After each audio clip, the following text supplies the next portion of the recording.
দোয়া করার আগে একবার বলবেন আলহামদুলিল্লাহ, কমপক্ষে একবার বলবেন আলহামদুলিল্লাহি রাব্বিল আলামিন, একবার কমপক্ষে। মানে প্রথমে আল্লাহর প্রশংসা করবেন, তারপর একবার দরুদ পড়বেন আল্লাহুম্মা সাল্লি আলা মুহাম্মাদ ওয়া সাল্লিম, তারপর হাত তুলে দোয়া শুরু করবেন। বৃষ্টি পড়ছে, দোয়া শুরু করে দেন, দোয়া কবুল হবে ইনশাআল্লাহ। আজান দিয়েছে, আজান এবং একামতের মাঝখানের সময়টা আছে, এই সময়টা কাজে লাগান, দোয়া কবুল হবে ইনশাআল্লাহ। নামাজে দাঁড়িয়েছেন, সেজদায় গিয়েছেন, সেজদায় দোয়া করেন, দোয়া কবুল হবে ইনশাআল্লাহ। প্রশ্ন করে অনেকে যে ভাই সেজদায় কি বাংলায় দোয়া করা যাবে? হ্যাঁ যাবে, যদি আপনার নামাজটা নফল নামাজ হয়। কোন নামাজ হয়? ফরজ নামাজে করবেন না, নফল নামাজে করতে পারেন ইনশাআল্লাহ। সেজদায় বান্দা আল্লাহর সবচেয়ে কাছাকাছি থাকে, এই সময়ে বেশি বেশি দোয়া করতে রাসূল সাল্লাল্লাহু আলাইহি ওয়াসাল্লাম তাগিদ দিয়েছেন। দোয়া করলে ডাইরেক্ট কবুল হবে ইনশাআল্লাহ। পিতা মাতার খেদমত করে দোয়া করেন, দোয়া কবুল হবে ইনশাআল্লাহ। এখন তো পিতা মাতার খেদমত মানুষ করতে চায় না। এটা সেই যুগ যে যুগে পিতা মাতার সাথে দাস দাসীর মতো আচরণ করা হয়। সন্তানরা ভুলে গেছো তোমরা যে তোমরা একদিন পিতামাতা হবা।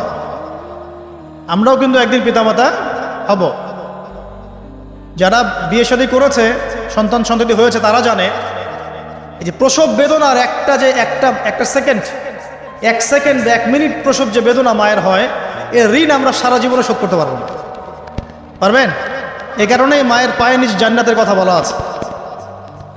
মাদের সম্মান আল্লাহর কাছে অনেক বেশি, মেয়েদের সম্মান অনেক বেশি। এই নারীবাদী ফ্যামিলিস্টরা যা বুঝিয়েছে, ইসলাম এমন নয় তো। ইসলাম এমন নয়, ইসলামে মেয়ের মর্যাদা সবচেয়ে উপরে। সেই মেয়েদেরকে আমরা এখন কি করেছি? কাপড় চোপড় সব কমিয়ে কমিয়ে বেপর্দা করে রাস্তায় নামিয়ে দিয়েছে।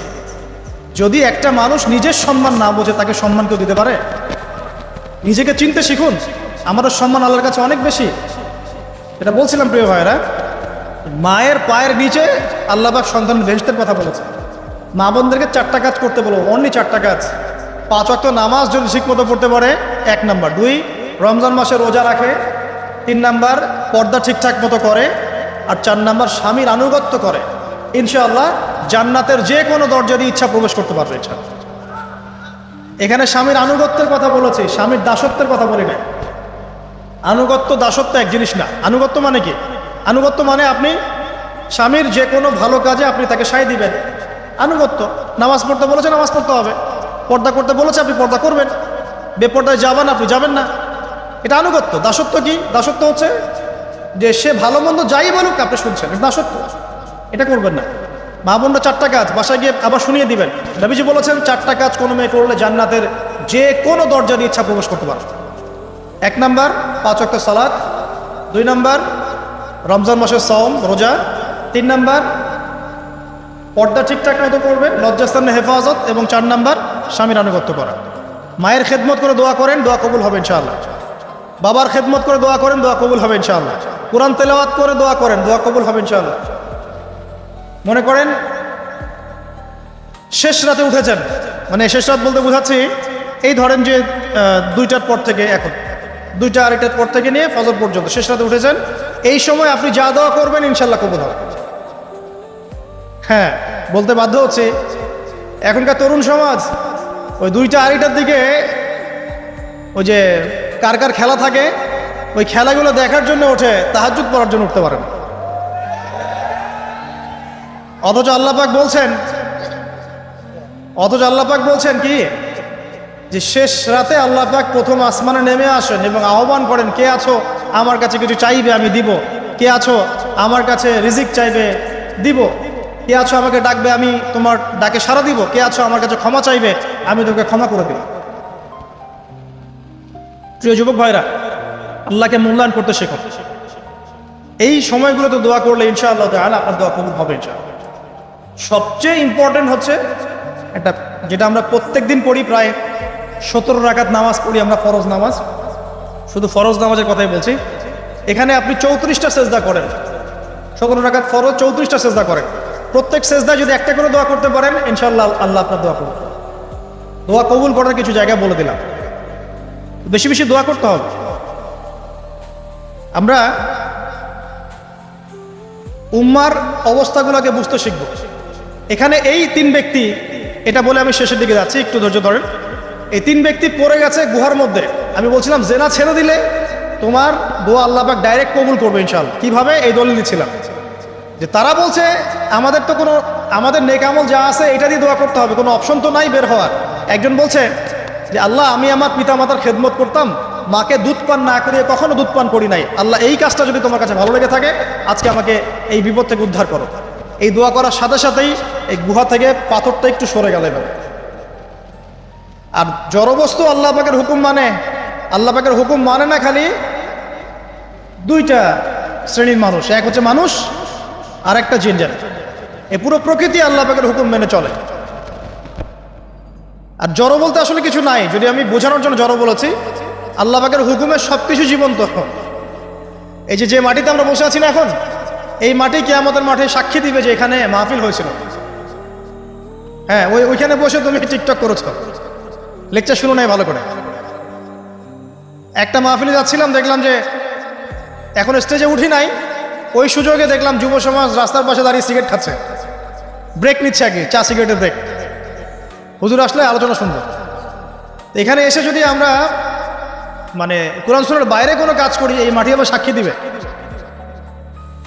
এটা দলিল কোথায় আছে? সূরা জিলজাল পড়ে দেখবেন। সূরা জিলজালের মধ্যে দলিল আছে যে আল্লাহ পাকের হুকুমে এই জমিন কথা বলবে ইনশাআল্লাহ, আল্লাহ পাক হুকুম করবে। জি, তো একটু সরে গেল ওই পাথর, তারপরের ব্যক্তি দোয়া করছে, আল্লাহ আমার একজন কাজের লোক ছিল, সেই কাজের লোক কিছু টাকা পেত, টাকা না নিয়ে বেচারা চলে গেছে, আমি ওই টাকা দিয়ে কিছু পশু কিনেছি, এই পশুগুলো কিনে আমি পালন করেছি, অনেক দিন পর সেই ব্যক্তি এসেছে আমার টাকা দাও। তখন আমি বলেছিলাম যে এই যতগুলো পশু দেখছো সব তোমার। সেই লোক বলছে আমার সাথে কি ঠাট্টা করছো? বলছে না, ঠাট্টা করছি না, তোমার টাকা দিয়ে আমি পশু কিনেছিলাম, এই প্রজনন হতে হতে হতে আজকে এতগুলো হয়েছে, সব তোমার, নিয়ে যাও। আল্লাহ কলিজা দেখেন, আসলে দান করার জন্য কলিজা লাগে, টাকা লাগে না। আল্লাহর পথে দান করার জন্যে কলিজা লাগে, টাকা লাগে না। আর কিছু মনে করবেন না, আমি বিভিন্ন মাহফিলে যাচ্ছি, একটা কমন দৃশ্য দেখি এই কালেকশনের। আমার জানা নাই যে এভাবে নাম লিখিয়ে কোনো কালেকশন নবীর যুগ থেকে হয়েছে, আমার জানা নেই। বরং কতটুকু দিয়েছে এটা গোপন রাখলেই ভালো। কে দিয়েছে, কত দিয়েছে জানানোর কোনো দরকার নেই। দিয়েছে, নিয়ে চলে আসবেন, শেষ। আমরা কাকে সন্তুষ্ট করার জন্য দেই? আল্লাহ জানলেই তো যথেষ্ট। কি দরকার জনগণ জানতেই হবে আমি 5,000 টাকা দিয়েছি? এতে আমার লাভটা কি? নেকি উল্টারও কমে গেল। উল্টা 7 শ্রেণীর মানুষ, একটা হাদিস আছে, 7 শ্রেণীর মানুষ কিয়ামতের মাঠে আরশের ছায়া পাবে। কিসের ছায়া পাবে? আরশের ছায়া, যে ছায়া ছাড়া কোনো ছায়া থাকবে না। ওর মধ্যে এক শ্রেণী হচ্ছে ওই ব্যক্তি যে এত গোপনে দান করে, তার বাম হাত জানে না ডান হাত কি দান করছে। এই ব্যক্তি আরশের ছায়া পাবে ইনশাআল্লাহ। তো দুনিয়া যদি উদ্দেশ্য থাকে, নাম প্রকাশ করো, জাহির করার উদ্দেশ্য থাকে, বা যদি এমন হয় যে এখানে লৌকিকতা উদ্দেশ্য থাকে, নেকি নষ্ট হয়ে যেতে পারে, সুযোগ আছে, চান্স আছে। তো এই ট্রেডিশনগুলো বন্ধ করলে মনে হয় ভালো হয়। এটা আমার পরামর্শ, বাকি এটা বিবেচনা আপনাদের। আর এই ব্যক্তি বলছে আমি এই সব কিছু দান করে দিয়েছি। দেখেন, দান করতে কি লাগে? কলিজা লাগে, টাকা লাগে না কিন্তু। আসলে দান করতে কলিজা লাগে। অনেক রিক্সাওয়ালাকে দেখেছে আমরা, 100 টাকা দান করে দিল, মসজিদের জন্য দান চাচ্ছে, 100 টাকা দান করে দিল। আর অনেক দেখবেন বিত্তশালী, ঢাকা শহরে যাচ্ছি বনানী গুলশান দিয়ে, দান করতে চাইলে 2 টাকা দিচ্ছে, 5 টাকা দিচ্ছে। এমন হয় না? দান করতে কলিজা লাগে। আর একটা কথা মনে রাখবেন, আপনি যত দান করবেন আল্লাহ আপনাকে তত বেশি দিবেন ইনশাআল্লাহ। আল্লাহ পাকের খাজানা যে এত প্রচুর, আপনি দান করলে কমে যাবে এই চিন্তাই করবেন না কখন। তবে সবচেয়ে সেরা দান কোনটা জানেন? আপনার প্রয়োজন আছে এখন, এই প্রয়োজনের সময় দানটা হচ্ছে সেরা দান। এবং সবচেয়ে উত্তম খরচ কোনটা? সবচেয়ে উত্তম খরচ হচ্ছে আপনার পরিবারের পেছনে খরচ। আপনার পরিবারের পেছনে খরচটা আপনার সবচেয়ে শ্রেষ্ঠ খরচ। আর দান করে মধ্যম পন্থায়, এমন হবে না যে নিঃস্ব হয়ে গেলেন দান করে একদম, আবার এমন না যে কৃপণতা প্রদর্শন হচ্ছে, এমনও না। মধ্যম পন্থায় দান খয়রাত করবে ইনশাআল্লাহ। আর কিয়ামতের মাঠে মানুষ তার দানের ছায়ায় থাকবে ইনশাআল্লাহ। যে যত দান করবে ওই ছায়ার নিচে সে থাকবে। এই ব্যক্তি সব দান করে দিয়েছিল, যাও সব গরু ছাগল তোমার। তৃতীয় ব্যক্তি, পাথর সরে গেল একটু, তৃতীয় ব্যক্তি, যুবক তোমাকে বলছি ভাই, তৃতীয় ব্যক্তি আল্লাহর কাছে বলছে, আল্লাহ আমার একজন সুন্দরী চাচাতো বোন ছিল, আছে না তোমাদের কাজিন, এবং তাকে আমি খুব ভালোবাসতাম। ওই যে এখন বয়ফ্রেন্ড গার্লফ্রেন্ড ফ্রি মিক্সিং, যেটা খুব ভালোবাসতাম। তো তাকে আমি পেতে চাইতাম, তাই আমি তাকে অফার করি। সে বলে যে না, আমাকে 100 স্বর্ণ মুদ্রা না দিলে আমি রাজি না। 100 স্বর্ণ মুদ্রা। এই মেয়ের অবশ্য অনেক ডিমান্ড ছিল, তাহলে বোঝা গেল 100 স্বর্ণ মুদ্রা মানে অনেক। জানেন এখন তো দেখা যায় 1500 টাকা 2000 টাকা দিয়ে মেয়ে তার ইজ্জত বিক্রি করে ফেলছে। 100 স্বর্ণ মুদ্রা, আর কাউকে কিছু দেওয়াই লাগে না, এমনি বিক্রি করে ফেলে। কত প্রশ্ন, কত যে প্রশ্ন আসে আমাদের কাছে যে ভাই বা হুজুর বা ভাইয়া উস্তাদ, কত জীবনে এক পর্যায়ে ভুল করেছি, এরকম জেনায় লিপ্ত হয়ে গিয়েছিলাম, প্রেম করেছি ইত্যাদি, আমি কি করবো, আমার কি ভালো হওয়ার রাস্তা আছে কিনা, বা আমি তওবা করে ফিরে আসছি, আমি কি এখন বিয়ে করতে পারবো কিনা। প্রশ্নের শেষ নাই, বেশিরভাগ প্রশ্ন এরকমই আসে এখন। আরেকটা বেশি বেশি প্রশ্ন আসে, ভাই উস্তাদ হুজুর আমার স্বামী পরকীয়া আসক্ত, আমার স্বামী পরকীয়া আসক্ত, আমাকে দেখে না, এই হয় সে, এইগুলো প্রশ্ন বেশি। পারিবারিক জেনা কেন্দ্রিক যত প্রশ্ন আসে, অন্য কোনো কেন্দ্রিক প্রশ্ন এত আসে। মানে এই যুগটা কি হয়েছে, মানে মানুষকে জেনার উন্মুক্ত করে দিয়েছে একেবারে। একদম স্কুল লাইফ থেকে শুরু হবে বয়ফ্রেন্ড গার্লফ্রেন্ড ফ্রি মিক্সিং, এই বন্ধু বন্ধু পড়তে পড়তেই জেনা হয়ে যায়। কলেজ লাইফে গিয়ে আরও বড় জেনা, ইউনিভার্সিটিতে গেলে তো আর কোনো পাত্তাই নেই। ইউনিভার্সিটির খুব কম ছেলে পাবেন সিগারেট খায় না, এবং খুব কম ছেলে মেয়ে পাবেন যারা এই অবৈধ প্রেম করছেন, খুব কম। এটাকে আমরা প্রমোট করছি। আবার বিশ্বাস করেন, বিশ্বাস করেন, শুধুমাত্র সরাসরি সেক্সুয়াল সম্পর্কটাই জেনা নয়, এই মিক্সিংটাও জেনা আল্লাহ পাক বলেছেন। এবং এতে করে আমাদের যুব সমাজে অধঃপতনটা হয়েছে, এটা অন্য কোনোভাবে হয় নাই। কারণ সূরা আলে ইমরান পড়ে দেখবেন আল্লাহ পাক বলছেন যুয়িনা লিন-নাস হুব্বুশ শাহওয়াতি মিনান নিসা, মেয়েদের মধ্যে ছেলেদের জন্য সবচেয়ে বেশি শাহওয়াত আছে, শাহওয়াত খাহেশাত, এটা সবচেয়ে বেশি আকর্ষণ করে ছেলেদের। সমাজের কাঠামো ভেঙে যাচ্ছে, তো সমাজের কাঠামো ভেঙে, আমরা তো বাইরে ভালো মানুষের লেবাস পরে আছি, দেখবেন বহু পরিবারে পরকীয়া চলছে, জানেন না, ভিতরে ভিতরে ভিতরে ভিতরে। আমরা তো লজ্জা এগুলো বলি না, চোখ লজ্জায় বলি না, চলছে এগুলো, কমন হয়ে গেছে। যে ফ্যাশন শোর নামে, বিউটি কন্টেস্টের নামে, এই সেই, মানে অশ্লীলতাকে প্রমোট করা হচ্ছে চতুর্দিক থেকে।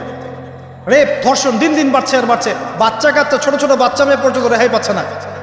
এই কয়দিন আগে একটা মেয়েকে কত পিস পিস করে ভাসিয়ে দিয়েছে একেবারে, দেখেন নাই?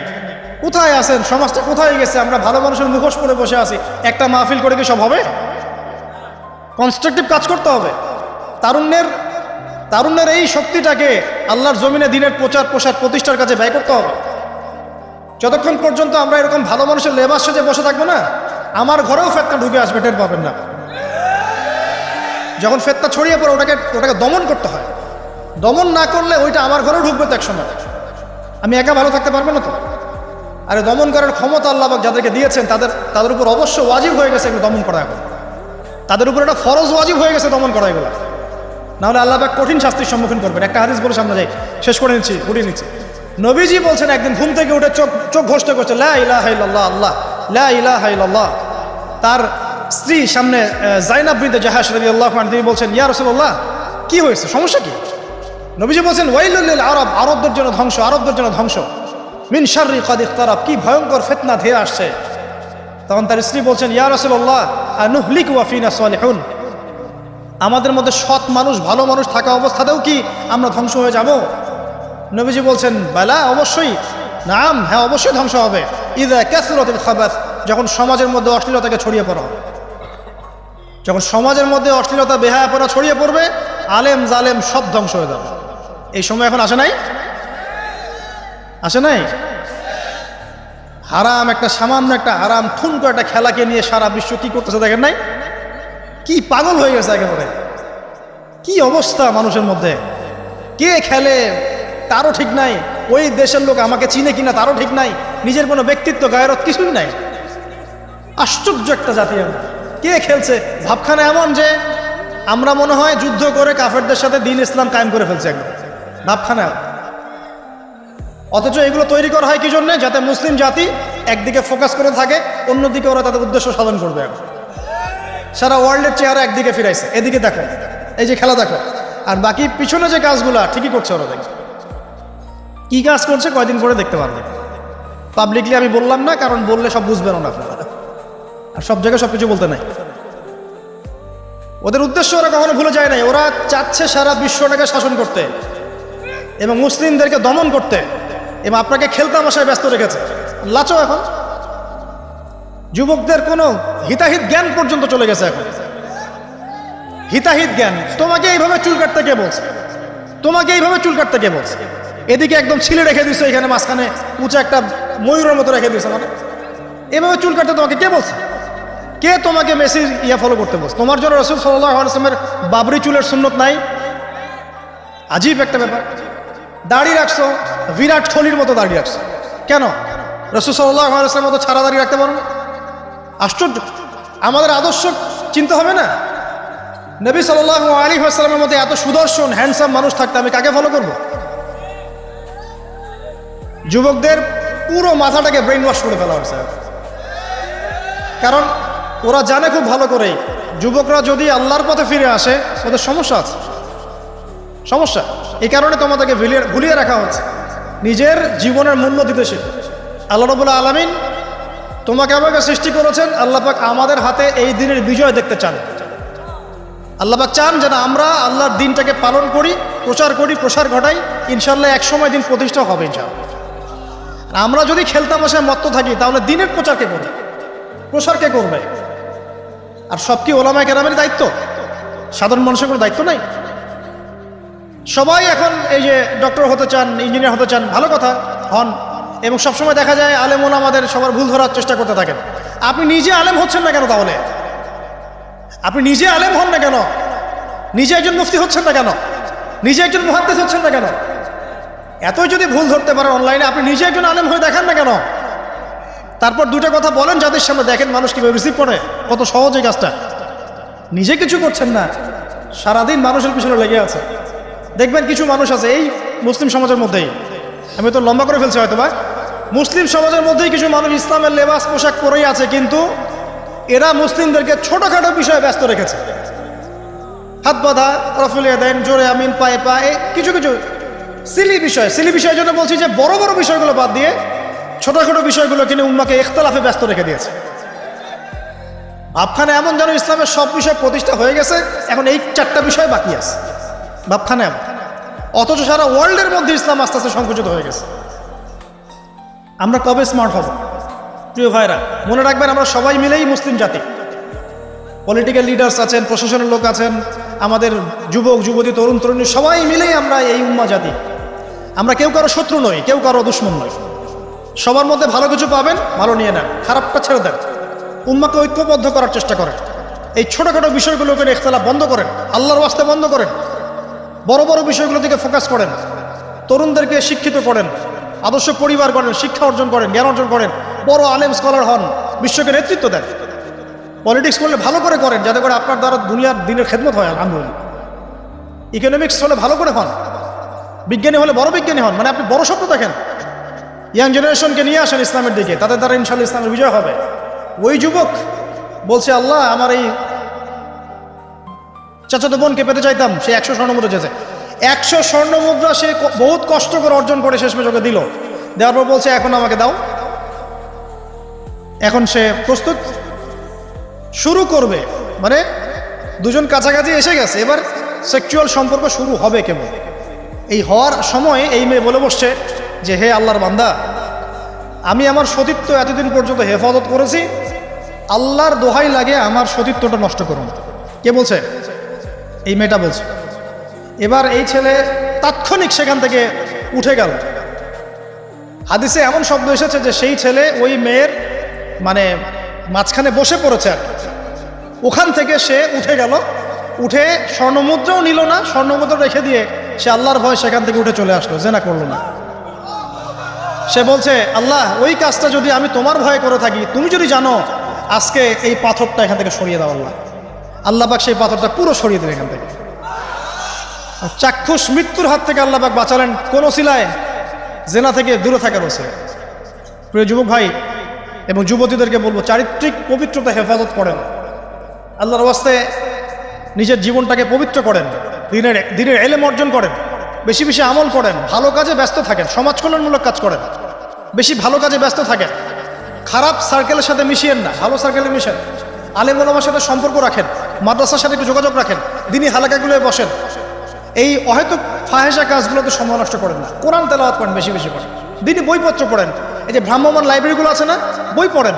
আমি বলছি না শুধু ইসলামিক বই পড়তে হবে আপনাকে, আপনি অর্থনীতির বই পড়েন, সমাজবিজ্ঞানের বই পড়েন, রাষ্ট্রবিজ্ঞানের বই পড়েন, জিওপলিটিক্যাল বইগুলো পড়েন, কোরআন সুন্নাহ তো পড়বেনই, শিক্ষিত হন ইনশাআল্লাহ তাআলা। আজ হোক আর কাল হোক আমরা বিশ্বাসী ওই যে যুগটা ছিল, যে যুগে মুসলিমরা সারা বিশ্ব দাপটের সাথে দাপিয়ে বেরিয়েছে আর কি, প্রত্যেকটা ডিপার্টমেন্ট মুসলিমরা রুল করেছে, ইনশাআল্লাহ আবারও সেই সময় ফিরে আসবে ইনশাআল্লাহ। আমরা বিশ্বাস করি আল্লাহ রাব্বুল আলামিন তার রাসূলের মাধ্যমে জানিয়েছেন যে ফিতনাময় এই পরিবেশটা চিরস্থায়ী হবে না। এখন হয়তো ফিতনা চলছে, কিন্তু এর পরে আসবে ইনশাআল্লাহ তাআলা আল মাহদির যুগ। কার যুগ? ইমামুল মাহদির যুগ আসবে ইনশাআল্লাহ। তারপরে ঈসা ইবনে মারইয়ামকে আল্লাহ পাক পাঠাবেন এবং যত দুশমন আছে ইসলামের সবার সাথে সরাসরি ব্যাটল হবে, হাদিসে বলা আছে, কিছু করার নাই। এবং সেই যুদ্ধগুলোতে মুসলিমরা জিতবে ইনশাআল্লাহ।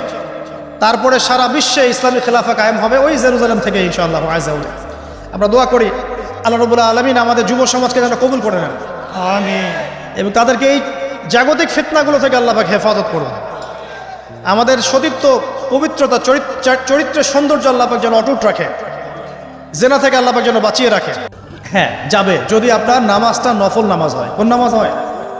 ফরজ নামাজে করবেন না, নফল নামাজে করতে পারেন ইনশাআল্লাহ। সেজদায় বান্দা আল্লাহর সবচেয়ে কাছাকাছি থাকে, এই সময়ে বেশি বেশি দোয়া করতে রাসূল সাল্লাল্লাহু আলাইহি ওয়াসাল্লাম তাগিদ দিয়েছেন।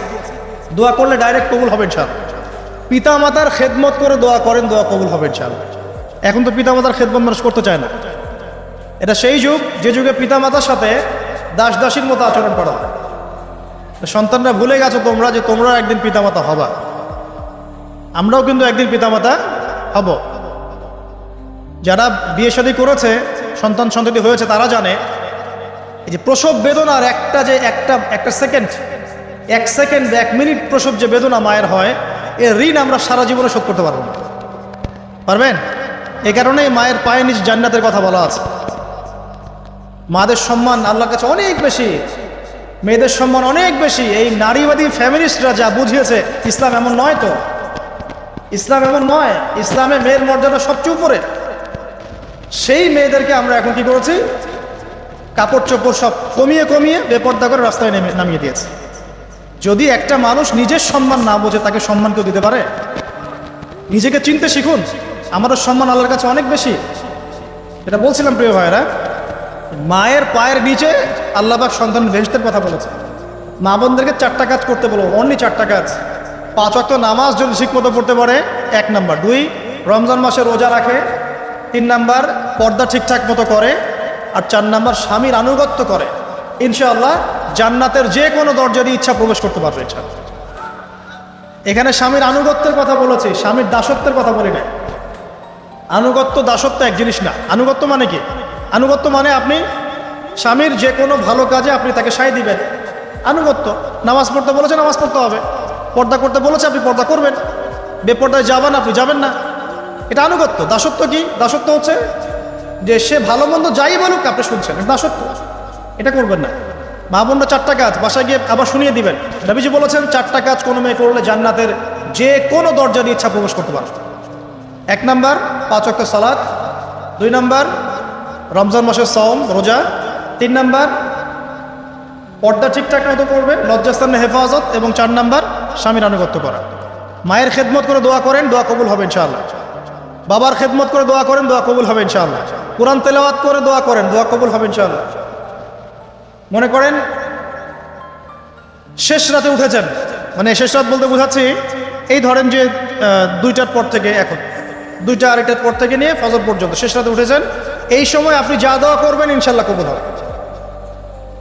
হ্যাঁ, বলতে বাধ্য হচ্ছে, এখনকার তরুণ সমাজ ওই 2টা 2:30টার দিকে ওই যে কার কার খেলা থাকে, ওই খেলাগুলো দেখার জন্য ওঠে, তাহাজ্জুদ পড়ার জন্য উঠতে পারেন।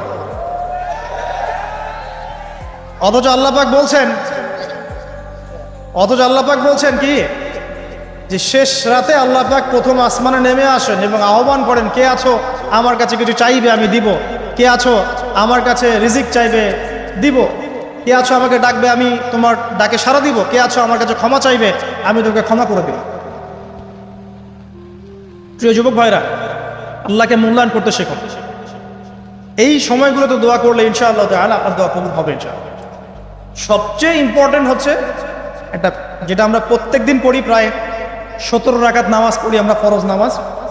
শুধু ফরজ নামাজের কথাই বলছি। এখানে আপনি 34টা সেজদা করেন, 17 রাকাত ফরজ 34টা সেজদা করেন, প্রত্যেক সেজদা যদি একটা করে দোয়া করতে পারেন ইনশাআল্লাহ আল্লাহ আপনার দোয়া কবুল করবেন।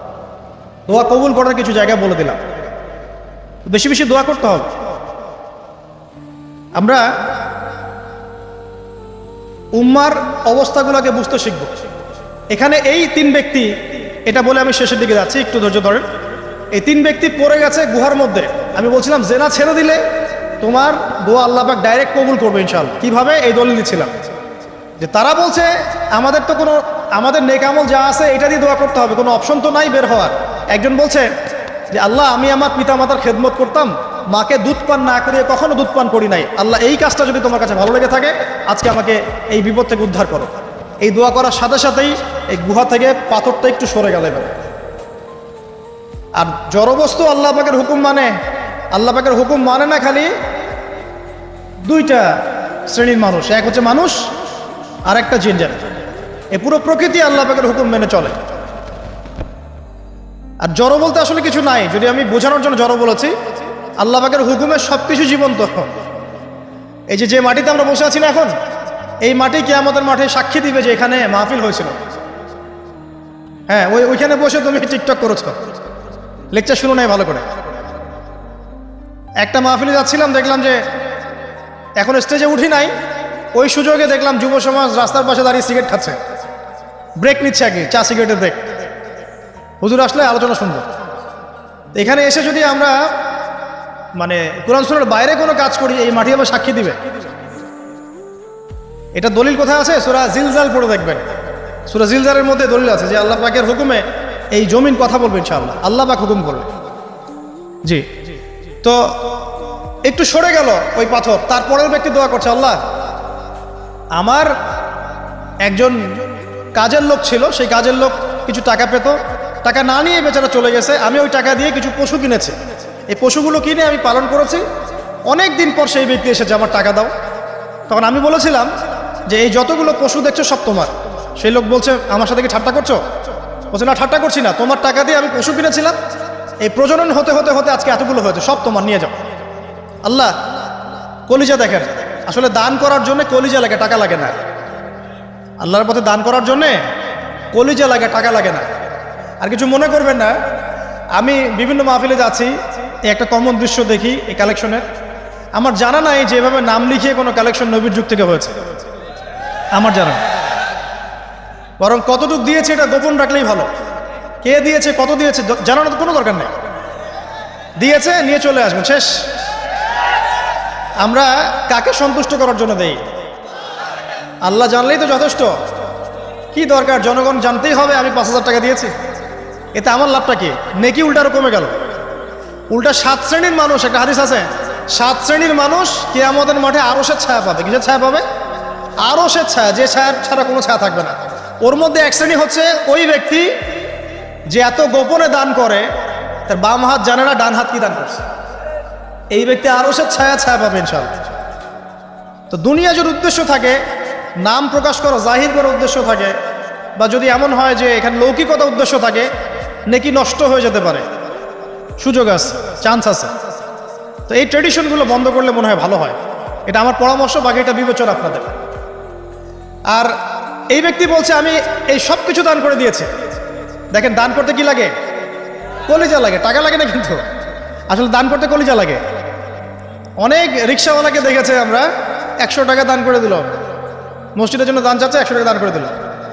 আর অনেক দেখবেন বিত্তশালী, ঢাকা শহরে যাচ্ছি বনানী গুলশান দিয়ে, দান করতে চাইলে 2 টাকা দিচ্ছে, 5 টাকা দিচ্ছে। এমন হয় না? দান করতে কলিজা লাগে। আর একটা কথা মনে রাখবেন, আপনি যত দান করবেন আল্লাহ আপনাকে তত বেশি দিবেন ইনশাআল্লাহ।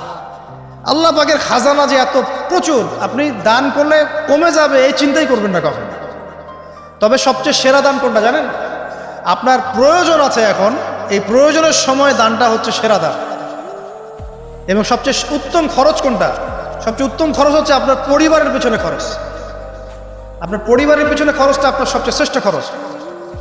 আর দান করে মধ্যম পন্থায়, এমন হবে না যে নিঃস্ব হয়ে গেলেন দান করে একদম, আবার এমন না যে কৃপণতা প্রদর্শন হচ্ছে, এমনও না। মধ্যম পন্থায় দান খয়রাত করবে ইনশাআল্লাহ। আর কিয়ামতের মাঠে মানুষ তার দানের ছায়ায় থাকবে ইনশাআল্লাহ। যে যত দান করবে ওই ছায়ার নিচে সে থাকবে। এই ব্যক্তি সাবধান করে দিয়েছিল, যাও সব গরু ছাগল তোমার। তৃতীয় ব্যক্তি, পাথর সরে গেল একটু, তৃতীয় ব্যক্তি, যুবক তোমাকে বলছি ভাই, তৃতীয় ব্যক্তি আল্লাহর কাছে বলছে, আল্লাহ আমার একজন সুন্দরী চাচাতো বোন ছিল, আছে না তোমাদের কাজিন, এবং তাকে আমি খুব ভালোবাসতাম। ওই যে এখন বয়ফ্রেন্ড গার্লফ্রেন্ড ফ্রি মিক্সিং, যেটা খুব ভালোবাসতাম, তো তাকে আমি পেতে চাইতাম, তাই আমি তাকে অফার করি। সে বলে যে না, আমাকে 100 স্বর্ণমুদ্রা না দিলে আমি রাজি না। 100 স্বর্ণমুদ্রা। এই মেয়ের অবশ্য অনেক ডিমান্ড ছিল, তাহলে বোঝা গেল 100 স্বর্ণমুদ্রা মানে অনেক। জানেন এখন তো দেখা যায় 1500 টাকা 2000 টাকা দিয়ে মেয়ে তার ইজ্জত বিক্রি করে ফেলছে। 100 স্বর্ণমুদ্রা, আর কাউকে কিছু দেওয়াই লাগে না, এমনি বিক্রি করে ফেলে। কত প্রশ্ন, কত যে প্রশ্ন আসে আমাদের কাছে, যে ভাই বা হুজুর বা ভাইয়া ওস্তাদ, কত জীবনে এক পর্যায়ে ভুল করেছি, এরকম জেনায় লিপ্ত হয়ে গিয়েছিলাম, প্রেম করেছি ইত্যাদি, আমি কি করবো, আমার কি ভালো হওয়ার রাস্তা আছে কিনা, বা আমি তওবা করে ফিরে আসছি, আমি কি এখন বিয়ে করতে পারবো কিনা। প্রশ্নের শেষ নাই, বেশিরভাগ প্রশ্ন এরকমই আসে এখন। আরেকটা বেশি প্রশ্ন আসে, ভাই উস্তাদ হুজুর আমার স্বামী পরকীয়া আসক্ত, আমাকে দেখে না, এই হয় সেই, এইগুলো প্রশ্ন বেশি। পারিবারিক জেনা কেন্দ্রিক যত প্রশ্ন আসে, অন্য কোনো কেন্দ্রিক প্রশ্ন এত আসে। মানে এই যুগটা কি হয়েছে, মানে মানুষকে জেনার উন্মুক্ত করে দিয়েছে একেবারে। একদম স্কুল লাইফ থেকে শুরু হবে বয়ফ্রেন্ড গার্লফ্রেন্ড ফ্রি মিক্সিং, এই বন্ধু পড়তে জেনা হয়ে যায়, কলেজ লাইফে গিয়ে আরো বড় জেনা, ইউনিভার্সিটিতে গেলে তো আর কোনো পাত্তাই নেই। ইউনিভার্সিটির খুব কম ছেলে পাবেন সিগারেট খায় না, এবং খুব কম ছেলে মেয়ে পাবেন যারা এই অবৈধ প্রেম করছেন, খুব কম। এটাকে আমরা প্রমোট করছি। বিশ্বাস করেন শুধুমাত্র সরাসরি সেক্সুয়াল সম্পর্কটাই জেনা নয়, এই মিক্সিংটাও জেনা, আল্লাহ পাক বলেছেন। এবং এতে করে আমাদের যুব সমাজে অধঃপতনটা হয়েছে, এটা অন্য কোনোভাবে হয় নাই। কারণ সূরা আলে ইমরান পড়ে দেখবেন আল্লাহ পাক বলছেন, যুয়িনা লিন-নাস হুব্বুশ শাহওয়াতি মিনান নিসা, মেয়েদের মধ্যে ছেলেদের জন্য সবচেয়ে বেশি শাহওয়াত আছে, খাহেসাত, এটা সবচেয়ে বেশি আকর্ষণ করে ছেলেদের। সমাজের কাঠামো ভেঙে যাচ্ছে, তো সমাজের কাঠামো ভেঙে, আমরা তো বাইরে ভালো মানুষের লেবাস পরে আছি, দেখবেন বহু পরিবারে পরকীয়া চলছে, জানেন না, ভিতরে আমরা তো লজ্জা এগুলো বলি না, চোখ লজ্জায় বলি না, চলছে এগুলো কমন হয়ে গেছে। যে ফ্যাশন শোর নামে, বিউটি কন্টেস্টের নামে, এই সেই, মানে অশ্লীলতাকে প্রমোট করা হচ্ছে চতুর্দিক থেকে। রেপ ধর্ষণ দিন বাড়ছে আর বাড়ছে, বাচ্চা কাচ্চা ছোট বাচ্চা মেয়ে পর্যন্ত রেহাই পাচ্ছে না। এই কয়দিন আগে একটা মেয়েকে কত পিস করে ভাসিয়ে দিয়েছে একেবারে, দেখেন নাই? কোথায় আছেন, সমাজটা কোথায় গেছে? আমরা ভালো মানুষের মুখোশ পরে বসে আছি, একটা মাহফিল করে কি সব হবে? কনস্ট্রাকটিভ কাজ করতে হবে। তারুণ্যের এই শক্তিটাকে আল্লাহর জমিনে দিনের প্রচার প্রসার প্রতিষ্ঠার কাজে ব্যয় করতে হবে। যতক্ষণ পর্যন্ত আমরা এরকম ভালো মানুষের লেবাস সেজে বসে থাকবো না, আমার ঘরেও ফেতনা ঢুকে আসবে, টের পাবেন না। যখন ফেতনা ছড়িয়ে পড়ে ওটাকে দমন করতে হয়, দমন না করলে ওইটা আমার ঘরেও ঢুকবে তো একসময়, আমি একা ভালো থাকতে পারবো না তো। আরে দমন করার ক্ষমতা আল্লাহ পাক যাদেরকে দিয়েছেন তাদের উপর অবশ্য ওয়াজিব হয়ে গেছে এগুলো দমন করা, এখন তাদের উপর একটা ফরজ ওয়াজিব হয়ে গেছে দমন করা এগুলো, নাহলে আল্লাহ পাক কঠিন শাস্তির সম্মুখীন করবেন। একটা হাদিস বলে সামনে যাই, শেষ করে গুটিয়ে নিচ্ছি। নবীজি বলছেন একদিন ঘুম থেকে উঠে চোখ ঘোষণা করছে, লা ইলাহা ইল্লাল্লাহ, আল্লাহ লা ইলাহা ইল্লাল্লাহ। তার স্ত্রী সামনে জাইনাব বিনতে জাহাশ রাদিয়াল্লাহু আনহা, তিনি বলছেন, ইয়া রাসূলুল্লাহ কি হয়েছে, সমস্যা কি? নবীজি বলছেন, ওয়াইলুল লিল আরব, আরবদের জন্য ধ্বংস, মিন শাররি কাদ ইখতারাব, কি ভয়ঙ্কর ফিতনা ধেয়ে আসছে। তখন তার স্ত্রী বলছেন, ইয়া রাসূলুল্লাহ আনুহলিকু ওয়া ফিনা সালিহুন, আমাদের মধ্যে সৎ মানুষ ভালো মানুষ থাকা অবস্থাতেও কি আমরা ধ্বংস হয়ে যাব? নবীজি বলছেন, বালা, অবশ্যই, নাম, হ্যাঁ অবশ্যই ধ্বংস হবে। ইযা কাসরাতুল খাবাস, যখন সমাজের মধ্যে অশ্লীলতাকে ছড়িয়ে পড়া হবে, যখন সমাজের মধ্যে অশ্লীলতা বেহায়াপনা ছড়িয়ে পড়বে, আলেম জালেম সব ধ্বংস হয়ে যাবে। এই সময় এখন আসে নাই? হারাম, একটা সামান্য একটা হারাম ঠুনকো একটা খেলাকে নিয়ে সারা বিশ্ব কি করতেছে দেখেন নাই? কি পাগল হয়ে গেছে একেবারে, কি অবস্থা মানুষের মধ্যে। কে খেলে তারও ঠিক নাই, ওই দেশের লোক আমাকে চিনে কিনা তারও ঠিক নাই, নিজের কোনো ব্যক্তিত্ব গায়রত কিছুই নাই। আশ্চর্য একটা জাতি। কে খেলছে ভাবখানা এমন যে আমরা মনে হয় যুদ্ধ করে কাফেরদের সাথে দ্বীন ইসলাম কায়েম করে ফেলছে, একদম ভাবখানা। অথচ এগুলো তৈরি করা হয় কি জন্য? যাতে মুসলিম জাতি একদিকে ফোকাস করে থাকে, অন্যদিকে ওরা তাদের উদ্দেশ্য সাধন করবে। সারা ওয়ার্ল্ডের চেহারা একদিকে ফিরাইছে, এদিকে দেখো, এই যে খেলা দেখো, আর বাকি পিছনে যে কাজগুলা ঠিকই করছে ওরা। দেখছে কি কাজ করছে কয়দিন পরে দেখতে পারবে। পাবলিকলি আমি বললাম না, কারণ বললে সব বুঝবেন না আপনারা, আর সব জায়গায় সব কিছু বলতে নাই। ওদের উদ্দেশ্য ওরা কখনো ভুলে যায় নাই। ওরা চাচ্ছে সারা বিশ্বটাকে শাসন করতে এবং মুসলিমদেরকে দমন করতে, এবং আপনাকে খেলতামাশায় ব্যস্ত রেখেছে। লাচো এখন যুবকদের কোনো হিতাহিত জ্ঞান পর্যন্ত চলে গেছে। এখন হিতাহিত জ্ঞান, তোমাকে এইভাবে চুল কাটতে কে বলছে? তোমাকে এইভাবে চুল কাটতে কে বলছে? এদিকে একদম ছিলে রেখে দিচ্ছে, এখানে মাঝখানে উঁচা একটা ময়ূরের মতো রেখে দিচ্ছে। মানে এভাবে চুল কাটতে তোমাকে কে বলছে? কে তোমাকে মেসির ফলো করতে বলছে? তোমার জন্য রাসূল সাল্লাল্লাহু আলাইহি ওয়াসাল্লামের বাবরি চুলের সুন্নত নাই? আজীব একটা ব্যাপার। দাড়ি রাখছো, বিরাট কোহলির মতো দাড়ি রাখছো, কেন? রাসূল সাল্লাল্লাহু আলাইহি ওয়াসাল্লামের মতো ছাড়া দাড়ি রাখতে পারো না? আশ্চর্য। আমাদের আদর্শ চিন্তা হবে না? নবী সাল্লাল্লাহু আলাইহি ওয়াসাল্লামের মতো এত সুদর্শন হ্যান্ডসাম মানুষ থাকতে আমি কাকে ফলো করব? যুবকদের পুরো মাথাটাকে ব্রেইন ওয়াশ করে ফেলা হয়েছে। কারণ ওরা জানে খুব ভালো করেই, যুবকরা যদি আল্লাহর পথে ফিরে আসে ওদের সমস্যা আছে, সমস্যা। এই কারণে তোমাদেরকে ভুলিয়ে রাখা হচ্ছে। নিজের জীবনের মূল্য দিতে শিখো। আল্লাহ রাব্বুল আলামিন তোমাকে আমাকে সৃষ্টি করেছেন, আল্লাহ পাক আমাদের হাতে এই দিনের বিজয় দেখতে চান। আল্লাহ পাক চান যেন আমরা আল্লাহর দিনটাকে পালন করি, প্রসার ঘটাই। ইনশাআল্লাহ এক সময় দিন প্রতিষ্ঠা হবে ইনশাআল্লাহ। আমরা যদি খেলতামাশায় মত্ত থাকি তাহলে দিনের প্রচার কে করবে? প্রসার কে করবে? আর সব কি ওলামায়ে কেরামের দায়িত্ব? সাধারণ মানুষের কোনো দায়িত্ব নাই? সবাই এখন এই যে ডক্টর হতে চান, ইঞ্জিনিয়ার হতে চান, ভালো কথা, হন। এবং সবসময় দেখা যায় আলেম ওলামাদের সবার ভুল ধরার চেষ্টা করতে থাকেন। আপনি নিজে আলেম হচ্ছেন না কেন? তাহলে আপনি নিজে আলেম হন না কেন? নিজে একজন মুফতি হচ্ছেন না কেন? নিজে একজন মুহাদ্দিস হচ্ছেন না কেন? এতই যদি ভুল ধরতে পারেন অনলাইনে, আপনি নিজে একজন আলেম হয়ে দেখান না কেন? তারপর দুটো কথা বলেন যাদের সামনে, দেখেন মানুষ কিভাবে রিসিভ করে। কত সহজ এই কাজটা। নিজে কিছু করছেন না, সারাদিন মানুষের পিছনে লেগে আছে। দেখবেন কিছু মানুষ আছে এই মুসলিম সমাজের মধ্যেই, আমি তো লম্বা করে ফেলছি হয়তো বা, মুসলিম সমাজের মধ্যেই কিছু মানুষ ইসলামের লেবাস পোশাক পরেই আছে, কিন্তু এরা মুসলিমদেরকে ছোটখাটো বিষয়ে ব্যস্ত রেখেছে। হাত বাঁধা, রফুলিয়া দেন, জোরে আমিন, পায়ে পায়ে, কিছু কিছু সিলি বিষয়ের জন্য বলছি যে বড় বড় বিষয়গুলো বাদ দিয়ে ছোটখাটো বিষয়গুলো কিনে উম্মাকে ইখতিলাফে ব্যস্ত রেখে দিয়েছে। ভাবখানে এমন যেন ইসলামের সব বিষয় প্রতিষ্ঠা হয়ে গেছে, এখন এই 4টা বিষয় বাকি আছে। ভাবখানে এমন, অথচ সারা ওয়ার্ল্ডের মধ্যে ইসলাম আস্তে আস্তে সংকুচিত হয়ে গেছে। আমরা কবে স্মার্ট হব? প্রিয় ভাইরা, মনে রাখবেন আমরা সবাই মিলেই মুসলিম জাতি। পলিটিক্যাল লিডার্স আছেন, প্রশাসনের লোক আছেন, আমাদের যুবক যুবতী, তরুণ তরুণী, সবাই মিলেই আমরা এই উম্মাহ জাতি। আমরা কেউ কারো শত্রু নই, কেউ কারো দুশমন নই।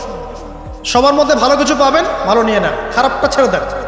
উম্মাকে ঐক্যবদ্ধ করার চেষ্টা করেন। এই ছোটখাটো বিষয়গুলোকে ইখতিলাফ বন্ধ করেন, আল্লাহর ওয়াস্তে বন্ধ করেন। বড় বড় বিষয়গুলো দিকে ফোকাস করেন। তরুণদেরকে শিক্ষিত করেন, আদর্শ পরিবার করেন, শিক্ষা অর্জন করেন, জ্ঞান অর্জন করেন, বড় আলেম স্কলার হন, বিশ্বকে নেতৃত্ব দেন। পলিটিক্স করলে ভালো করে করেন, যাতে করে আপনার দ্বারা দুনিয়ার দিনের খেদমত হয়। আলহামদুলিল্লাহ। ইকোনমিক্স হলে ভালো করে হন, বিজ্ঞানী হলে বড় বিজ্ঞানী হন, মানে আপনি বড় স্বপ্ন দেখেন। ইয়াং জেনারেশনকে নিয়ে আসেন ইসলামের দিকে, তাদের দ্বারা ইনশাআল্লাহ ইসলামের বিজয় হবে। ওই যুবক বলছে, আল্লাহ আমার এই চাচাতো বোনকে পেতে চাইতাম, সে 100 স্বর্ণমুদ্রা চেয়েছে। 100 স্বর্ণমুদ্রা সে বহুত কষ্ট করে অর্জন করে শেষমেশ ওকে দিল। দেওয়ার পর বলছে এখন আমাকে দাও। এখন সে প্রস্তুত, শুরু করবে, মানে দুজন কাছাকাছি এসে গেছে, এবার সেক্সুয়াল সম্পর্ক শুরু হবে কেবল। এই হওয়ার সময় এই মেয়ে বলে বসছে যে হে আল্লাহর বান্দা, আমি আমার সতীত্ব এতদিন পর্যন্ত হেফাজত করেছি, আল্লাহর দোহাই লাগে আমার সতীত্বটা নষ্ট করুন। কে বলছে? এই মেয়েটা বলছে। এবার এই ছেলে তাৎক্ষণিক সেখান থেকে উঠে গেল। হাদিসে এমন শব্দ এসেছে যে সেই ছেলে ওই মেয়ের মানে মাঝখানে বসে পড়েছে আর ওখান থেকে সে উঠে গেল। উঠে স্বর্ণমুদ্রাও নিল না, স্বর্ণমুদ্রা রেখে দিয়ে সে আল্লাহর ভয় সেখান থেকে উঠে চলে আসলো, জেনা করলো না। সে বলছে, আল্লাহ ওই কাজটা যদি আমি তোমার ভয়ে করে থাকি, তুমি যদি জানো, আজকে এই পাথরটা এখান থেকে সরিয়ে দাও আল্লাহ। আল্লাহ পাক সেই পাথরটা পুরো সরিয়ে দিলেন এখান থেকে। চাক্ষুষ মৃত্যুর হাত থেকে আল্লাহ পাক বাঁচালেন কোন ওসিলায়? জেনা থেকে দূরে থাকার ওসিলায়। প্রিয় যুবক ভাই, এবং যুবতীদেরকে বলবো চারিত্রিক পবিত্রতা হেফাজত করেন, আল্লাহর ওয়াস্তে নিজের জীবনটাকে পবিত্র করেন, দিনের এলেম অর্জন করেন, বেশি বেশি আমল করেন, ভালো কাজে ব্যস্ত থাকেন, সমাজ কল্যাণমূলক কাজ করেন, বেশি ভালো কাজে ব্যস্ত থাকেন, খারাপ সার্কেলের সাথে মিশিয়েন না, ভালো সার্কেলে মিশেন, আলেম ওলামার সাথে সম্পর্ক রাখেন, মাদ্রাসার সাথে একটু যোগাযোগ রাখেন, দিনী হালাকাগুলোয় বসেন, এই অহেতুক ফাহেসা কাজগুলোতে সময় নষ্ট করেন না, কোরআন তেলাওয়াত করেন, বেশি বেশি করেন, দিনী বইপত্র পড়েন, এই যে ভ্রাম্যমাণ লাইব্রেরিগুলো আছে না, বই পড়েন। আমি বলছি না শুধু ইসলামিক বই পড়তে হবে আপনাকে, আপনি অর্থনীতির বই পড়েন, সমাজবিজ্ঞানের বই পড়েন, রাষ্ট্রবিজ্ঞানের বই পড়েন, জিওপলিটিক্যাল বইগুলো পড়েন, কোরআন সুন্নাহ তো পড়বেনই, শিক্ষিত হন ইনশাআল্লাহ তাআলা। আজ হোক আর কাল হোক আমরা বিশ্বাসী ওই যে যুগটা ছিল, যে যুগে মুসলিমরা সারা বিশ্ব দাপটের সাথে দাপিয়ে বেরিয়েছে আর কি, প্রত্যেকটা ডিপার্টমেন্ট মুসলিমরা রুল করেছে, ইনশাআল্লাহ আবারও সেই সময় ফিরে আসবে ইনশাআল্লাহ। আমরা বিশ্বাস করি আল্লাহ রাব্বুল আলামিন তার রাসূলের মাধ্যমে জানিয়েছেন যে ফিতনাময় পরিবেশটা চিরস্থায়ী হবে না। এখন হয়তো ফিতনা চলছে, কিন্তু এরপরে আসবে ইনশাআল্লাহ তাআলা আল মাহদির যুগ। কার যুগ? ইমামুল মাহদির যুগ আসবে ইনশাআল্লাহ। তারপরে ঈসা ইবনে মারইয়ামকে আল্লাহ পাক পাঠাবেন এবং যত দুশমন আছে ইসলামের সবার সাথে সরাসরি ব্যাটল হবে, হাদিসে বলা আছে, কিছু করার নাই। এবং সেই যুদ্ধগুলোতে মুসলিমরা জিতবে ইনশাআল্লাহ। তারপরে সারা বিশ্বে ইসলামী খেলাফা কায়েম হবে ওই জেরুজালেম থেকে ইনশাআল্লাহ আযাউল। আমরা দোয়া করি আল্লাহ রাব্বুল আলামিন আমাদের যুব সমাজকে যেন কবুল করে নেন, আমিন, এবং তাদেরকে এই জাগতিক ফিতনাগুলো থেকে আল্লাহ পাক হেফাজত করুন। আমাদের সতীত্ব, পবিত্রতা, চরিত্রের সৌন্দর্য আল্লাহ পাক যেন অটুট রাখে, জেনা থেকে আল্লাহ পাক যেন বাঁচিয়ে রাখে। হ্যাঁ, যাবে যদি আপনার নামাজটা নফল নামাজ হয়। কোন নামাজ হয়? ফরজ নামাজে করবেন না, নফল নামাজে করতে পারেন ইনশাআল্লাহ। সেজদায় বান্দা আল্লাহর সবচেয়ে কাছাকাছি থাকে, এই সময়ে বেশি বেশি দোয়া করতে রাসূল সাল্লাল্লাহু আলাইহি ওয়াসাল্লাম তাগিদ দিয়েছেন। দোয়া করলে ডাইরেক্ট কবুল হবে ইনশাআল্লাহ। পিতা মাতার খেদমত করে দোয়া করেন, দোয়া কবুল হবে ইনশাআল্লাহ। এখন তো পিতা মাতার খেদমত মানুষ করতে চায় না। এটা সেই যুগ যে যুগে পিতা মাতার সাথে দাস দাসীর মতো আচরণ করা হয়। সন্তানরা ভুলে গেছো তোমরা যে তোমরা একদিন পিতামাতা হবা, আমরাও কিন্তু একদিন পিতামাতা হব। যারা বিয়ে শাদী করেছে, সন্তান সন্ততি হয়েছে, তারা জানে এই যে প্রসব বেদনার একটা সেকেন্ড, এক মিনিট প্রসব যে বেদনা মায়ের হয়, এর ঋণ আমরা সারা জীবনে শোধ করতে পারবো না। পারবেন? এই কারণেই মায়ের পায়ে নিজ জান্নাতের কথা বলা আছে। মাদের সম্মান আল্লাহর কাছে অনেক বেশি, মেয়েদের সম্মান অনেক বেশি। এই নারীবাদী ফ্যামিলিস্টরা যা বুঝিয়েছে, ইসলাম এমন নয়। তো ইসলাম এমন নয়, ইসলামে মেয়ের মর্যাদা সবচেয়ে উপরে। সেই মেয়েদেরকে আমরা এখন কি করেছি? কাপড় চোপড় সব কমিয়ে কমিয়ে বেপর্দা করে রাস্তায় নামিয়ে দিয়েছে। যদি একটা মানুষ নিজের সম্মান না বোঝে, তাকে সম্মান কেউ দিতে পারে? নিজেকে চিনতে শিখুন। আমাদের সম্মান আল্লাহর কাছে অনেক বেশি। এটা বলছিলাম প্রিয় ভাইরা, মায়ের পায়ের নিচে আল্লাহ পাক সন্তান বেহেশতের কথা বলেছে। মা বোনদেরকে 4টা কাজ করতে বলো, অনলি 4টা কাজ। 5 ওয়াক্ত নামাজ যদি ঠিকমতো পড়তে পারে, 1 নাম্বার। 2, রমজান মাসে রোজা রাখে। 3 নাম্বার, পর্দা ঠিকঠাক মতো করে। আর 4 নাম্বার, স্বামীর আনুগত্য করে। ইনশাআল্লাহ জান্নাতের যে কোনো দরজা দিয়ে ইচ্ছা প্রবেশ করতে পারবে ইনশাআল্লাহ। এখানে স্বামীর আনুগত্যের কথা বলেছি, স্বামীর দাসত্বের কথা বলি না। আনুগত্য দাসত্ব এক জিনিস না। আনুগত্য মানে কি? আনুগত্য মানে আপনি স্বামীর যে কোনো ভালো কাজে আপনি তাকে সায় দিবেন, আনুগত্য। নামাজ পড়তে বলেছে, নামাজ পড়তে হবে। পর্দা করতে বলেছে, আপনি পর্দা করবেন। বেপর্দায় যাবেন, আপনি যাবেন না। এটা আনুগত্য। দাসত্ব কি? দাসত্ব হচ্ছে যে সে ভালো মন্দ যাই বলুক আপনি শুনছেন, দাসত্ব। এটা করবেন না। মা বোনরা 4টা কাজ বাসায় গিয়ে আবার শুনিয়ে দিবেন। নবীজি বলেছেন 4টা কাজ কোনো মেয়ে করলে জান্নাতের যে কোনো দরজা দিয়ে ইচ্ছা প্রবেশ করতে পারবে। 1 নাম্বার, 5 ওয়াক্ত সালাত। 2 নাম্বার, রমজান মাসের সাওম রোজা। 3 নাম্বার, পর্দা ঠিকঠাক মতো করবে, লজ্জাস্থানে হেফাজত। এবং 4 নাম্বার, স্বামীর আনুগত্য করা। মায়ের খেদমত করে দোয়া করেন, দোয়া কবুল হবে ইনশাআল্লাহ। বাবার খেদমত করে দোয়া করেন, দোয়া কবুল হবে ইনশাআল্লাহ। কোরআন তেলাওয়াত করে দোয়া করেন, দোয়া কবুল হবে ইনশাআল্লাহ। মনে করেন শেষ রাতে উঠেছেন, মানে শেষ রাত বলতে বোঝাচ্ছি এই ধরেন যে 2টার পর থেকে, এখন 2টা 2:30টার পর থেকে নিয়ে ফজর পর্যন্ত শেষ রাতে উঠেছেন। এই সময় আপনি যা দোয়া করবেন ইনশাআল্লাহ কবুল হবে। হ্যাঁ, বলতে বাধ্য হচ্ছে, এখনকার তরুণ সমাজ ওই 2টা 2:30টার দিকে ওই যে কার কার খেলা থাকে, ওই খেলাগুলো দেখার জন্য ওঠে, তাহাজ্জুদ পড়ার জন্য উঠতে পারে না। অথচ আল্লাহ পাক বলছেন কি যে শেষ রাতে আল্লাহ পাক প্রথম আসমানে নেমে আসেন এবং আহ্বান করেন, কে আছো আমার কাছে কিছু চাইবে আমি দিব, কে আছো আমার কাছে রিজিক চাইবে দিব, কে আছো আমাকে ডাকবে আমি তোমার ডাকে সাড়া দিব, কে আছো আমার কাছে ক্ষমা চাইবে আমি তোকে ক্ষমা করে দিব। প্রিয় যুবক ভাইরা, আল্লাহকে মূল্যায়ন করতে শেখো। এই সময়গুলোতে দোয়া করলে ইনশাআল্লাহ তাআলা আপনার দোয়া কবুল হবে ইনশাআল্লাহ। সবচেয়ে ইম্পর্টেন্ট হচ্ছে একটা, যেটা আমরা প্রত্যেক দিন পড়ি, প্রায় 17 রাকাত নামাজ পড়ি আমরা, ফরজ নামাজ, শুধু ফরজ নামাজের কথাই বলছি। এখানে আপনি 34টা সেজদা করেন, 17 রাকাত ফরজ, 34টা সেজদা করেন। প্রত্যেক সেজদা যদি একটা করে দোয়া করতে পারেন ইনশাআল্লাহ আল্লাহ আপনার দোয়া কবুল করবেন। দোয়া কবুল করার কিছু জায়গা বলে দিলাম, বেশি বেশি দোয়া করতে হবে। আমরা উম্মার অবস্থাগুলোকে বুঝতে শিখব। এখানে এই 3 ব্যক্তি, এটা বলে আমি শেষের দিকে যাচ্ছি, একটু ধৈর্য ধরেন। এই 3 ব্যক্তি পড়ে গেছে গুহার মধ্যে। আমি বলছিলাম জেনা ছেড়ে দিলে তোমার দোয়া আল্লাহ পাক ডাইরেক্ট কবুল করবে ইনশাআল্লাহ। কিভাবে? এই দলিল দিচ্ছিলাম যে তারা বলছে আমাদের তো কোনো, আমাদের নেক আমল যা আছে এটা দিয়ে দোয়া করতে হবে, কোনো অপশন তো নাই বের হওয়ার। একজন বলছে যে আল্লাহ আমি আমার পিতা মাতার খেদমত করতাম, মাকে দুধ পান না করিয়ে কখনো দুধ পান করি নাই, আল্লাহ এই কাজটা যদি তোমার কাছে ভালো লেগে থাকে আজকে আমাকে এই বিপদ থেকে উদ্ধার করো। এই দোয়া করার সাথে সাথেই এই গুহা থেকে পাথরটা একটু সরে গেল। আর জড়বস্তু আল্লাহ পাকের হুকুম মানে, আল্লাহ পাকের হুকুম মানে না খালি 2টা শ্রেণীর মানুষ, এক হচ্ছে মানুষ আর একটা জিন জাত। এই পুরো প্রকৃতি আল্লাহ পাকের হুকুম মেনে চলে। আর জড় বলতে আসলে কিছু নাই, যদি আমি বোঝানোর জন্য জড় বলেছি, আল্লাহ পাকের হুকুমে সবকিছু জীবন্ত। এই যে মাটিতে আমরা বসে আছি না এখন, এই মাটি কিয়ামতের মাঠে সাক্ষী দিবে যে এখানে মাহফিল হয়েছিল। হ্যাঁ, ওইখানে বসে তুমি টিকটক করেছো, লেকচার শুনো নাই ভালো করে। একটা মাহফিলে যাচ্ছিলাম, দেখলাম যে এখন স্টেজে উঠি নাই, ওই সুযোগে দেখলাম যুব সমাজ রাস্তার পাশে দাঁড়িয়ে সিগারেট খাচ্ছে, ব্রেক নিচ্ছে আর কি, চা সিগারেটের ব্রেক। হুজুর আসলে আলোচনা শুনবো। এখানে এসে যদি আমরা মানে কোরআন সুন্নাহর বাইরে কোনো কাজ করি, এই মাটি আবার সাক্ষী দিবে। এটা দলিল কোথায় আছে? সূরা জিলজাল পড়ে দেখবেন।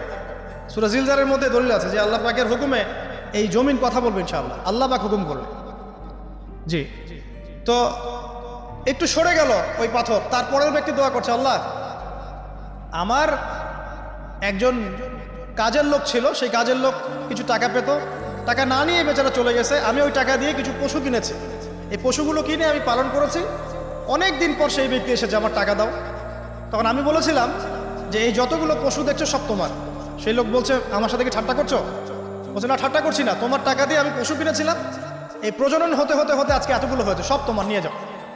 আল্লাহ কলিজা দেখেন, আসলে দান করার জন্য কলিজা লাগে, টাকা লাগে না। আল্লাহর পথে দান করার জন্যে কলিজা লাগে, টাকা লাগে না। আর কিছু মনে করবেন না, আমি বিভিন্ন মাহফিলে যাচ্ছি, এই একটা কমন দৃশ্য দেখি এই কালেকশনের। আমার জানা নাই যে এভাবে নাম লিখিয়ে কোনো কালেকশন নবীর যুগ থেকে হয়েছে, আমার জানা নেই। বরং কতটুকু দিয়েছে এটা গোপন রাখলেই ভালো। কে দিয়েছে, কত দিয়েছে জানানোর কোনো দরকার নেই। দিয়েছে, নিয়ে চলে আসবেন, শেষ। আমরা কাকে সন্তুষ্ট করার জন্য দেই? আল্লাহ জানলেই তো যথেষ্ট। কি দরকার জনগণ জানতেই হবে আমি 5,000 টাকা দিয়েছি? এতে আমার লাভটা কি? নেকি উল্টারও কমে গেল। উল্টা 7 শ্রেণীর মানুষ, একটা হাদিস আছে, 7 শ্রেণীর মানুষ কিয়ামতের মাঠে আরশের ছায়া পাবে। কিসের ছায়া পাবে? আরশের ছায়া, যে ছায়া ছাড়া কোনো ছায়া থাকবে না। ওর মধ্যে এক শ্রেণী হচ্ছে ওই ব্যক্তি যে এত গোপনে দান করে, তার বাম হাত জানে না ডান হাত কি দান করছে। এই ব্যক্তি আরশের ছায়া ছায়া পাবে ইনশাআল্লাহ। তো দুনিয়া যদি উদ্দেশ্য থাকে, নাম প্রকাশ করা, জাহির করার উদ্দেশ্য থাকে, বা যদি এমন হয় যে এখানে লৌকিকতা উদ্দেশ্য থাকে, নেকি নষ্ট হয়ে যেতে পারে, সুযোগ আছে, চান্স আছে। তো এই ট্রেডিশনগুলো বন্ধ করলে মনে হয় ভালো হয়। এটা আমার পরামর্শ, বাকি এটা বিবেচনা আপনাদের। আর এই ব্যক্তি বলছে আমি এই সব কিছু দান করে দিয়েছি। দেখেন, দান করতে কি লাগে? কলিজা লাগে, টাকা লাগে না কিন্তু। আসলে দান করতে কলিজা লাগে। অনেক রিক্সাওয়ালাকে দেখেছে আমরা, 100 টাকা দান করে দিল, মসজিদের জন্য দান চাচ্ছে, 100 টাকা দান করে দিল। আর অনেক দেখবে বিত্তশালী, ঢাকা শহরে যাচ্ছি বনানী গুলশান দিয়ে, দান করতে চাইলে 2 টাকা দিচ্ছে, 5 টাকা দিচ্ছে। এমন হয় না? দান করতে কলিজা লাগে। আর একটা কথা মনে রাখবেন, আপনি যত দান করবেন আল্লাহ আপনাকে তত বেশি দিবেন ইনশাআল্লাহ। আল্লাহ পাকের খাজানা যে এত প্রচুর, আপনি দান করলে কমে যাবে এই চিন্তাই করবেন না কখন। তবে সবচেয়ে সেরা দান কোনটা জানেন?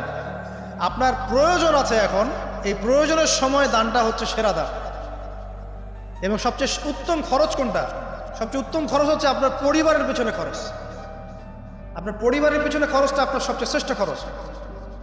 আর দান করে মধ্যম পন্থায়, এমন হবে না যে নিঃস্ব হয়ে গেলেন দান করে একদম, আবার এমন না যে কৃপণতা প্রদর্শন হচ্ছে, এমনও না। মধ্যম পন্থায় দান খয়রাত করবে ইনশাআল্লাহ।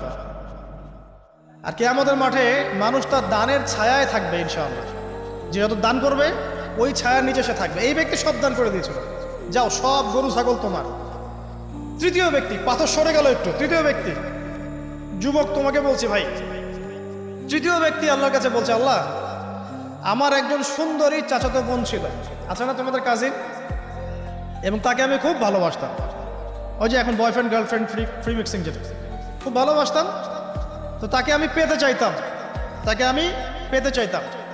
তাই আমি তাকে অফার করি। সে বলে যে না, আমাকে 100 স্বর্ণ মুদ্রা না দিলে আমি রাজি না। 100 স্বর্ণ মুদ্রা। এই মেয়ের অবশ্য অনেক ডিমান্ড ছিল, তাহলে বোঝা গেল 100 স্বর্ণ মুদ্রা মানে অনেক। জানেন এখন তো দেখা যায় 1500 টাকা 2000 টাকা দিয়ে মেয়ে তার ইজ্জত বিক্রি করে ফেলছে। 100 স্বর্ণ মুদ্রা, আর কাউকে কিছু দেওয়াই লাগে না, এমনি বিক্রি করে ফেলে।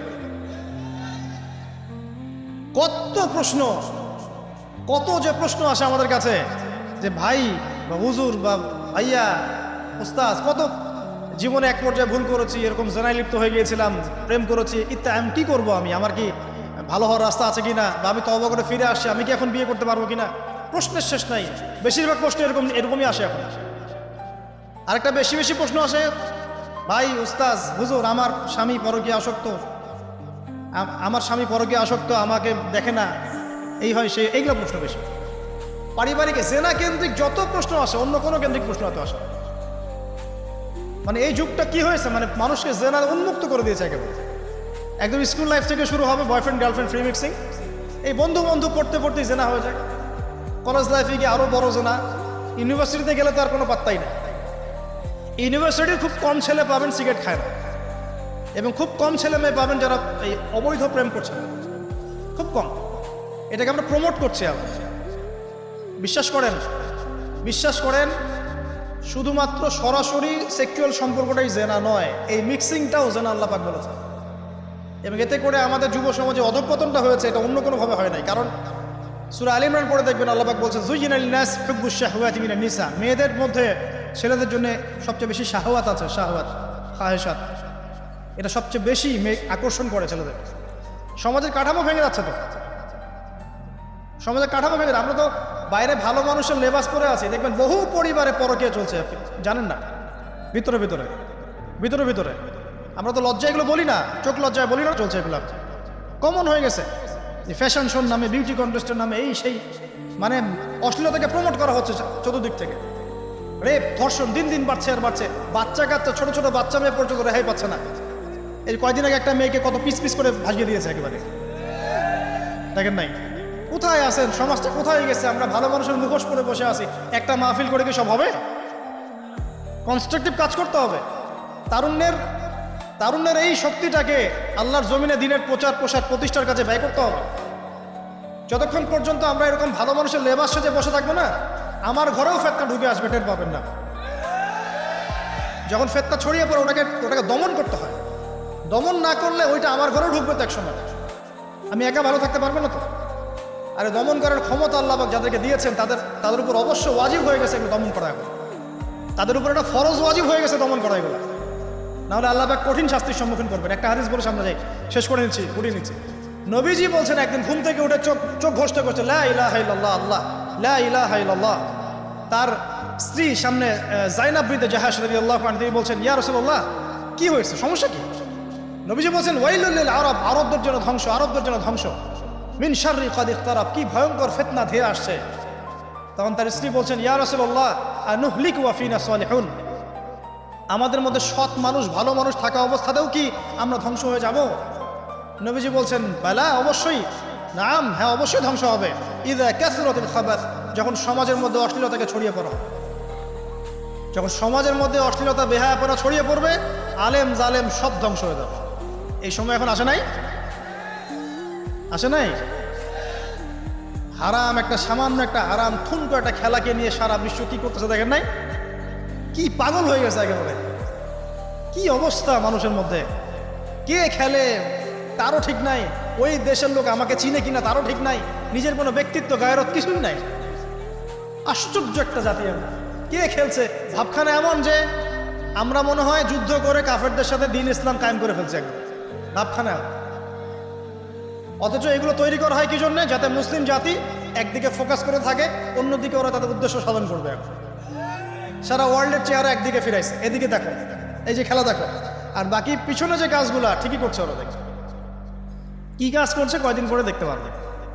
পাবলিকলি আমি বললাম না, কারণ বললে সব বুঝবেন না আপনারা, আর সব জায়গায় সবকিছু বলতে নাই। ওদের উদ্দেশ্য ওরা কখনো ভুলে যায় নাই। ওরা চাচ্ছে সারা বিশ্বটাকে শাসন করতে এবং মুসলিমদেরকে দমন করতে, এবং আপনাকে খেলতামশায় ব্যস্ত রেখেছে।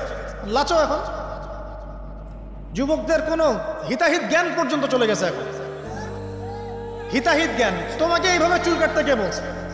তোমাকে এইভাবে চুল কাটতে কে বলছে? এদিকে একদম ছিলে রেখে দিচ্ছে, এখানে মাঝখানে উঁচা একটা ময়ূরের মতো রেখে দিচ্ছে। মানে এভাবে চুল কাটতে তোমাকে কে বলছে? কে তোমাকে মেসির ইয়া ফলো করতে বলছে? তোমার জন্য রাসূল সাল্লাল্লাহু আলাইহি ওয়াসাল্লামের বাবরি চুলের সুন্নত নাই? আজীব একটা ব্যাপার। দাড়ি রাখছো, বিরাট কোহলির মতো দাড়ি রাখছো কেন? রাসূল সাল্লাল্লাহু আলাইহি ওয়াসাল্লামের মতো ছাড়া দাড়ি রাখতে পারো না?